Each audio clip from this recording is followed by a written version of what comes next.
As you are recovering from an eating disorder, your body has been starving.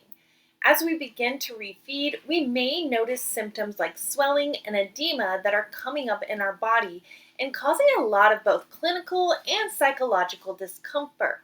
So, we're going to talk in this video about how to manage some of these clinical and psychological symptoms associated with bloating in the body as you begin refeeding. My name is Shena, and I am a registered dietitian specializing in the care of persons with eating disorders.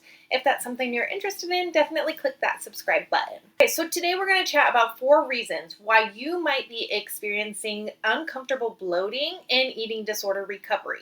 Often this can feel like one of the most difficult processes as we're in recovery because our body feels so unfamiliar and, to be honest, is just downright painful. There are real physiological symptoms, but there is also the emotional symptoms that go along with weight gain and the body changing.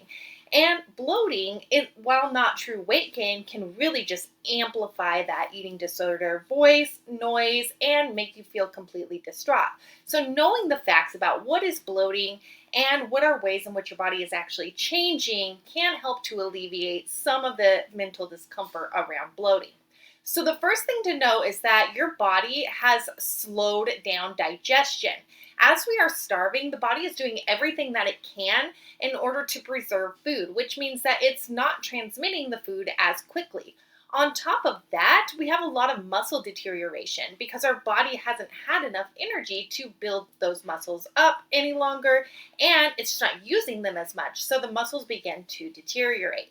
This slowed digestion can cause bloating from a multitude of ways. So as the digestion slows, not only are we actually having a surplus of food still lingering in the gut, which can cause our body to feel distended or swell, we're also experiencing fermentation from that buildup of food that is staying in the gut a little bit longer. The second reason that we might experience bloating is we have increased carbohydrate intake as we are beginning to renourish, especially if this was a food that you had restricted during your eating disorder. And that increased carbohydrate intake is going to be stored as glycogen in the body. As we begin to store glycogen, for every gram of glycogen that is stored, we have about 3 to 4 grams of water that are also attracted to that glycogen molecule. So while this is not true weight gain, it can cause our body to feel distended, uncomfortable, and it can make us feel like we are gaining a lot more weight than might actually be the case.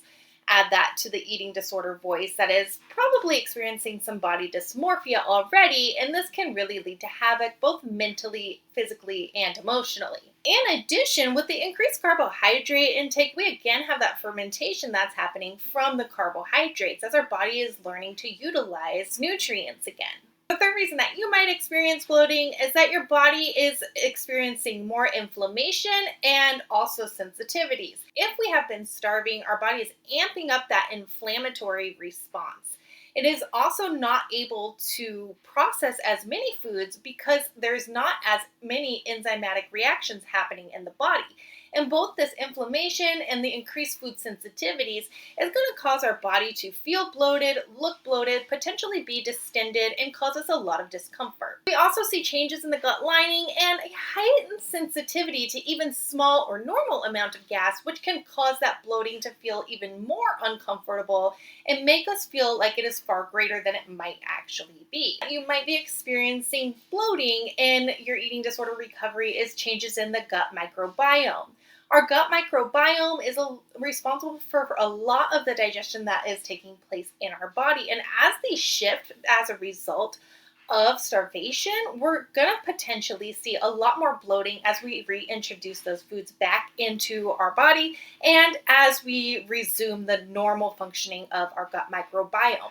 This can also lead to conditions like SIBO, which is known as small intestinal bacterial overgrowth. And this is something that should be diagnosed by a medical professional and have pharmaceutical used as method to treat.